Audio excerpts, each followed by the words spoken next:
Sebuah video kisah memilukan 4 bocah di Tasikmalaya jadi yatim piatu sekaligus dalam waktu singkat viral di media sosial.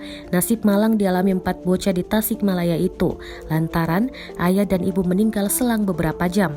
Kini nasib 4 bocah di Tasikmalaya itu menjadi perhatian warganet yang merasa iba kepada mereka. Video kisah memilukan 4 bocah di Tasikmalaya yatim piatu itu dibagikan akun TikTok @liatsm02.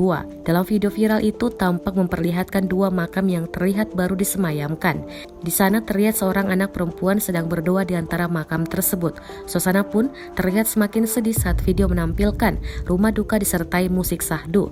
Di sana terlihat 3 orang anak yang sedang didampingi 3 orang dewasa. Terlihat 1 bocah laki-laki terlihat sedang menangis sedih.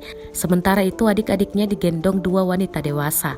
Dalam video itu juga terlihat 1 bayi yang digendong seorang wanita karena tertidur pulas. Video tersebut menampilkan gambar rumah duka 4 bocah yang ditinggal pergi selamanya oleh kedua orang tuanya. Dalam keterangan narasi video viral itu disebutkan peristiwa menimpa 4 anak kecil. Mereka ditinggal wafat ayah dan ibu meninggal selang beberapa jam. Kini video viral itu menarik perhatian warganet yang prihatin.